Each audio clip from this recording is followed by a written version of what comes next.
धार्मिक आंदोलन का उदय, उसके अंतर्गत हम लोग जैन धर्म जो उसके बारे में अध्ययन कर रहे हैं, जिसमें हमने पार्श्वनाथ और आपके महावीर स्वामी जो उसके जीवन जो उसके बारे में पढ़ा।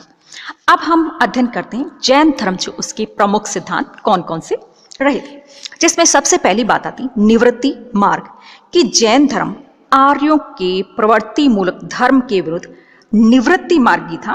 वह आर्यों की भांति इस संसार के समस्त सुख जो उसकी कामना नहीं करता है, और उसके लिए तो कहा जाता है कि संसार में जितने भी सुख हैं वो सब किसके कारण है? दुख जो उसके कारण है, रोग वगैरह जितनी भी परेशानी है वो सब उन्हीं के कारण है, क्योंकि इनसे हमारी कामनाएं जो है, हमारी इच्छाएं जो कभी शांत नहीं होती, बल्कि क्या होता है, बढ़ती रहती है। और मनुष्य जन्म और मृत्यु के आवागमन के चक्र जो उससे पीड़ित रहता है, और ग्रस्त जीवन में भी उसके लिए कोई सुख शांति नहीं होती है।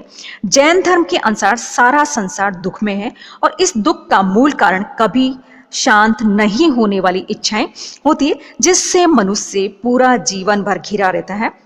बौद्ध धर्म की भांति जैन धर्म की भी मुख्य समस्या क्या थी? दुख, और उस दुख का निवारण या निरोध। उसके अनुसार मनुष्य का सुख सांसारिक सुखों को भोगने में नहीं है, अपितु इस संसार के सुखों को त्यागने में है।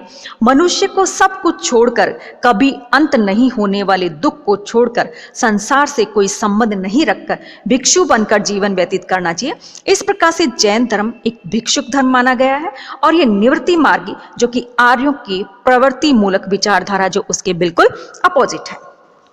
दूसरी बात यह थी जीव और अजीव। कहा जाता है कि जैन धर्म मुख्य रूप से दो तत्व जो उसमें बिलीव करता है, एक है जीव और दूसरा है अजीव, और दोनों ही तत्व कहा जाता है कि शाश्वत है, अनादि है, अनंत है, अर्थात ये कभी भी खत्म नहीं होते, और इनसे ही मिलकर इस संपूर्ण संसार या जगत जो होता है, इसीलिए वे अनादि और अनंत है, अर्थात कभी भी नश्वर नहीं है, और उनको करने वाला या उसका कर्ता भी कोई नहीं है। कहा जाता है कि जीव ही आत्मा है, और दोनों एक ही तत्व है। जैन धर्म में आत्मा के अस्तित्व को विश्वास सहित और ज्ञान पूर्वक माना गया है। जीव चैतन्य द्रव है और अजीव चैतन्य रहित है, यानी कि जीव जो उसमें तो जान है और अजीव जो उसमें जान नहीं है, और जीव का विस्तार शरीर के अनुसार ही होता है, और इसका कार्य हमें फील करवाना, अर्थात सुख दुख संदेह ज्ञान आदि सभी का अनुभव होना है।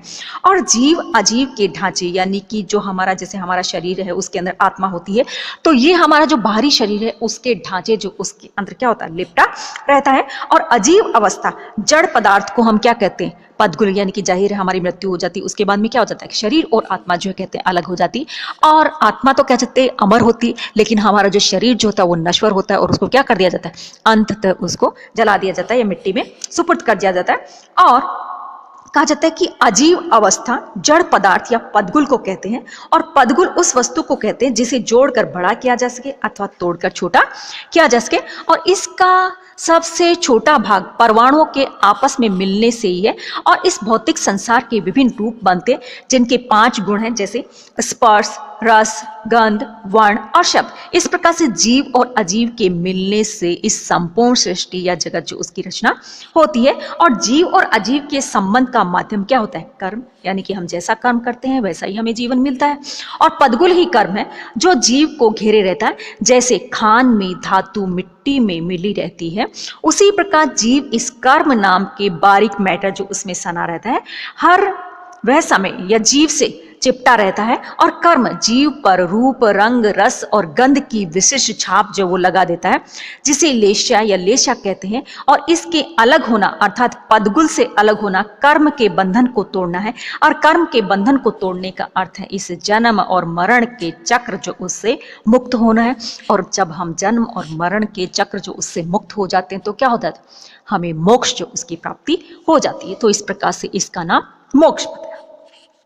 दूसरी बात आती बंध और मुक्ति, कि बंध के मुख्य कारण राग और द्वेष है।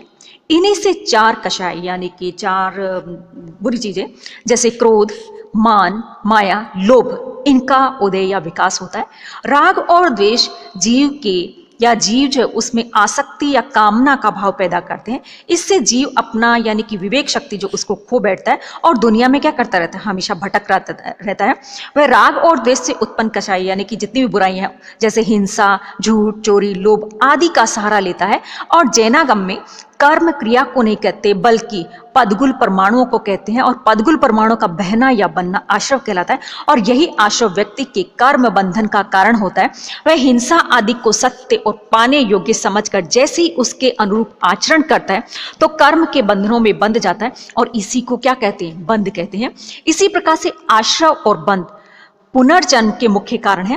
राग और द्वेष केवल दुख ही पैदा नहीं करते अपितु सुख जो है वो भी देते हैं। जो कर्म दुख के कारण थे उन्हें हम पाप कहते हैं, और जो सुख के कारण होते हैं हम पुण्य कहते हैं। पाप और पुण्य दोनों का जन्म जो है वो भी किसके कारण? आसक्ति के कारण होता है।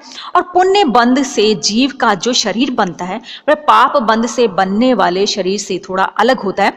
पाप बंध की अवस्था में जीव पूरी तरह से कषायग्रस्त यानी कि आपकी बुरी चीजों से लिपटा होता है, परंतु पुण्य बंध की अवस्था में कषाय जीव की विवेक शक्ति को पूरी तरह से नहीं दबा सकते।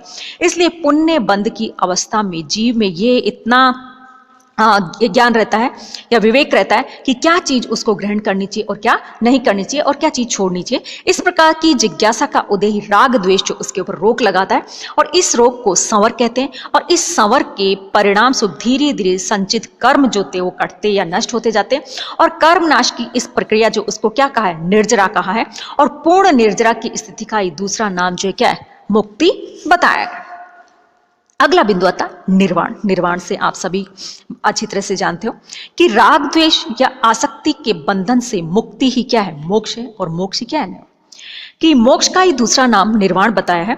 निर्वाण जैन धर्म का परम लक्ष्य, जाहिर है कोई सा भी धर्म हो, अंतिम लक्ष्य क्या है? मोक्ष जो उसको प्राप्त करना।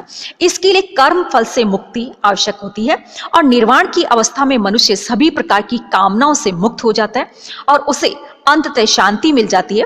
निर्वाण का अर्थ अस्तित्व की समाप्ति नहीं होती, यानी कि हम अपने आप को खत्म कर दें, ये नहीं होता।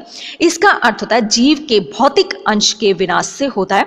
जीव का आत्मिक तत्व यानी कि हमारा बाहरी शरीर जो है वो तो नष्ट होता है, लेकिन हमारी आत्मा कभी भी नष्ट नहीं होती। निर्वाण का अर्थ शून्यता, अकर्मणता अथवा निष्क्रियता भी नहीं है। निर्वाण प्राप्त व्यक्ति जो होता है वो भी विशुद्ध रूप से कहा जाता है कि देख सकता है, सुन सकता है। निर्वाण प्राप्ति के लिए एक निश्चित कार्यक्रम और आचार संहिता बनाई गई, जिसका पालन करना प्रत्येक व्यक्ति जो उसका कर्तव्य बताया गया। और इस आचार संहिता जो उसके 3 अंग बताए, जैसे सम्यक दर्शन, सम्यक ज्ञान और सम्यक चरित्र, और इनको जैन धर्म जो उसमें क्या कहा गया? त्रिरत्न जो उसके नाम से पुकारा गया।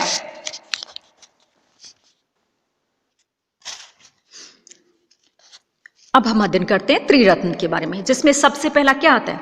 सम्यक दर्शन। कि सम्यक दर्शन जो है उसका अर्थ होता है सही विश्वास या श्रद्धा रखना। और जैन धर्म के अनुसार सत्य यानी कि सही चीज में विश्वास रखना ही सम्यक श्रद्धा बताया है।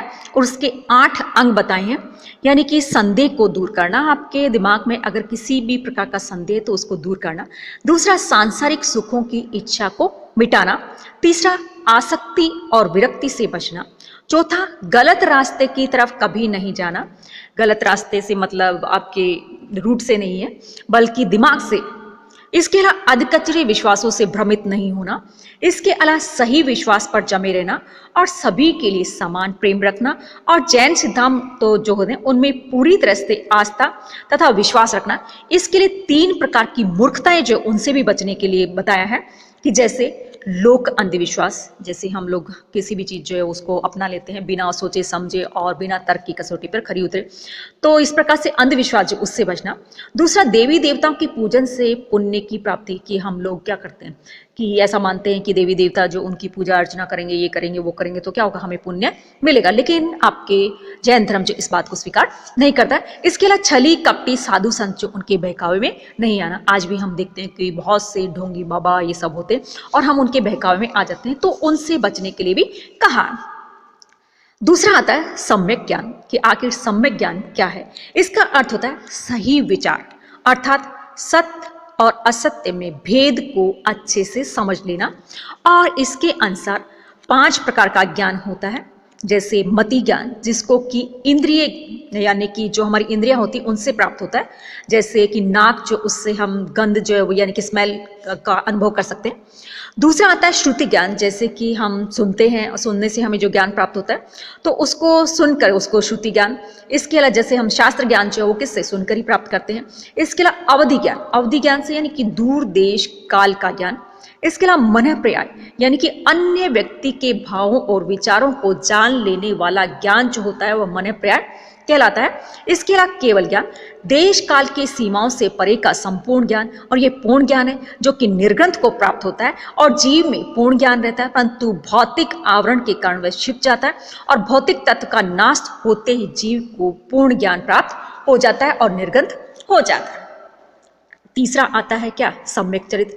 सम्यक चरित्र का अर्थ होता है सही काम या सही आचरण करना, और इंद्रिय जीव का बाह्य उपकरण है और इसकी सहायता से वह बाह्य जगत की जानकारी जो उसको भी प्राप्त करता है। और जैसे कि हमारी आंख जो है वो क्या करती है? देखने का काम करती है। देखना, क्योंकि जाहिर है प्रत्येक जीव जो क्या करता है, जो चीजें हमें सुंदर लगती है उसको तो हम देखना पसंद करते हैं, लेकिन जो जैसे कचरे का ढेर लगा है तो उसको कौन देखना चाहेगा, लेकिन अगर फूल लगे तो उसको हर कोई देखना चाहेगा। तो इस प्रकार से यानी कि प्रत्येक जीव जो है सुंदर वस्तु को देखना पसंद करता है लेकिन असुंदर को नहीं। परंतु जो जीव सुंदर और असुंदर के भेद के प्रति उदासीन होकर अनासक्त हो जाता है तो उसके लिए सभी प्रकार की वस्तुएं, सभी चीजें एक समान हो जाती है, और इसी को सम्यक आचरण कहते हैं। और जैन धर्म के अनुसार बाह्य जगत के विषयों के प्रति सम सुख दुख भाव की उदासीनता ही सम्यक आचरण है, और इसी को सम्यक चरित्र जो उसके नाम से जाना गया।